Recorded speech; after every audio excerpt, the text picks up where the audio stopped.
we are. Good, me too.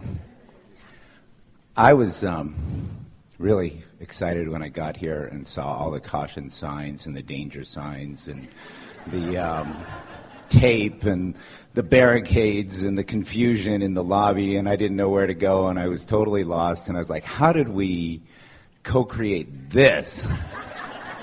You're very kind. I went down this long road to get out here, and I was like, ooh, we're going to go to a nice place in Sedona, and I was like, so excited about it. But then I thought, okay, well, this is something coming from inside, right? All this stuff is just a reflection of what's going on. And I thought about... It's an opportunity to acknowledge that all conditions don't have to be perfect in order to have what you call a perfect experience. Right. It's an opportunity to allow things that you can't control not to ruin your day. It's an opportunity to accept that, yes, you are rendezvousing. And yes, where you rendezvous and what you rendezvous with is a reflection of what's going on vibrationally. But really, isn't it something that you dominantly want to understand? Do you really want or need to control all of the circumstances around you in order to feel good, you see? What I want is to be able to know that it's all the right thing at the right time. Well, it always is. When Esther saw it, her first response, we can't speak out loud to you.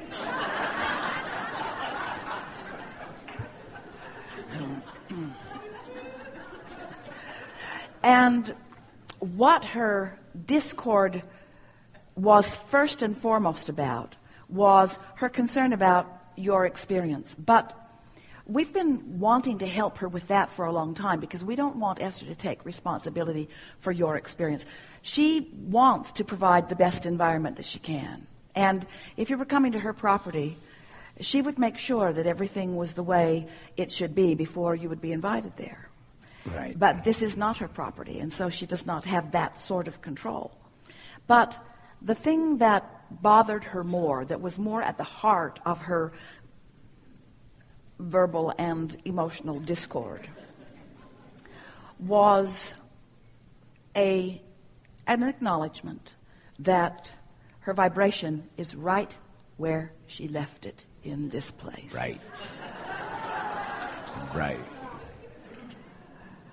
Because she really didn't do any vibrational work about it. She did verbal work, make sure we don't end up down in that room. She did verbal work,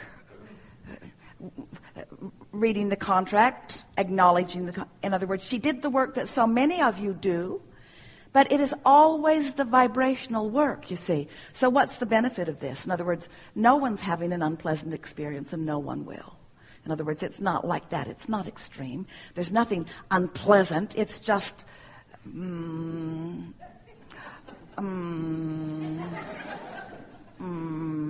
inconvenient. I don't know. For me, it was more the expression of the mystery of exploring, going into what our desires are and what it unfolds, and that it's not just obvious in a great Well, how many lobby. of you think that what deliberate creation is, and in light of the conversation that we've just had, your answer may be muted or it may have expanded or evolved just since you've been sitting in these chairs.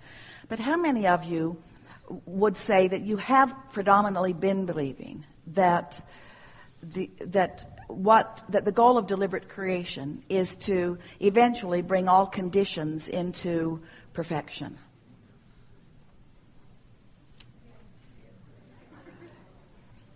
What's the point of being a deliberate creator if you can't get what you want, right? And so, but how do you feel about living in an environment of variety? So, choices. So if you're at a buffet and there are choices, do you need all of the choices that you're not making to be removed from your experience by someone else? Or do you remove them from your experience by not putting them on your plate? So, how do you remove unwanted from your experience?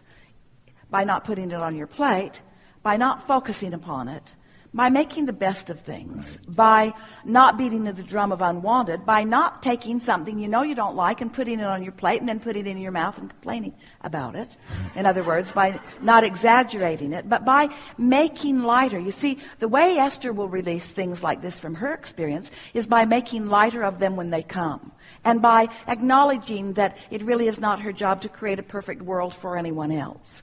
But there's a fine line, isn't there? In other words, we understand the dilemma that you and Esther are feeling about this. In other words, I'm either a deliberate creator, I'm either able to create deliberately or not.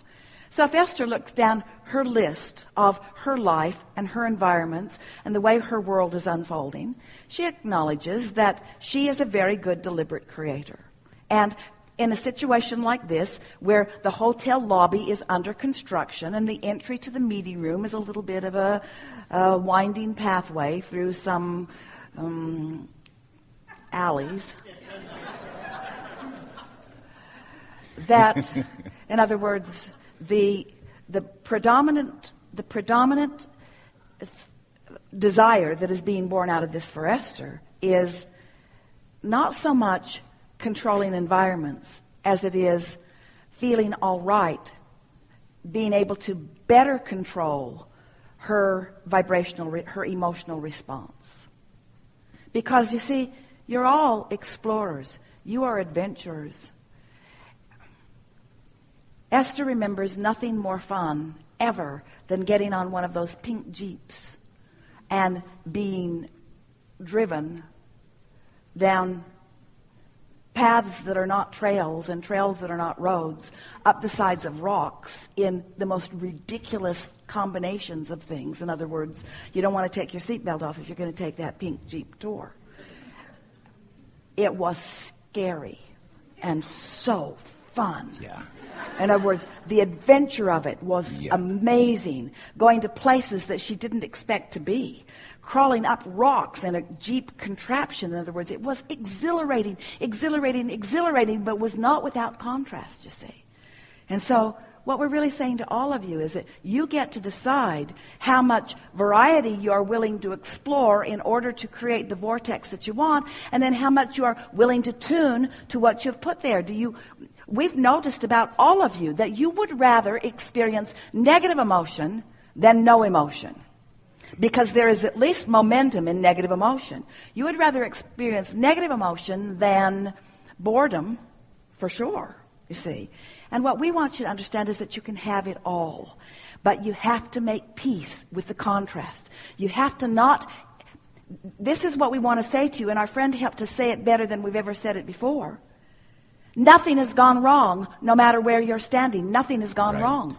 Nothing has gone wrong. And when you stop trying to make something have gone wrong, which means you got to place the blame on that one or this one, and in either case, that just separates you from who you are. So if you could embrace today the very clear understanding that we hold, and it's a notion for many of you, if you could clearly embrace, completely embrace that nothing has gone wrong, but here you stand in better capability of finding clarity than you ever have before.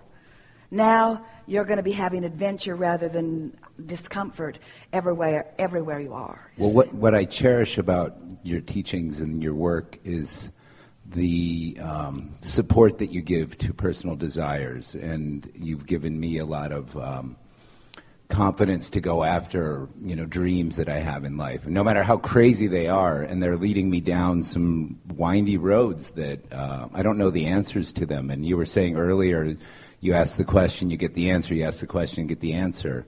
The winding road is where the fun is. It really is. The winding road is where the adventure is. Yeah. The winding road is where you pick up more clarity along the way. The winding road assures your eternalness. So, quite appropriate. It was quite a winding road into this room, wasn't it? Yeah, very much. Yeah, and yet it's kind of like what I'm going through in life right now too, and trying. It's a metaphor for all of you. And seeing that who I am when I get to what I want, I better like that person, right? Who's going to become. But here's the thing: we love you so much. You're never going to get to where you think you're going. but you're going to be with you all the way along. And so that's why we say start liking that person right now. So Nothing's gone wrong. You didn't make a mistake bringing your family over.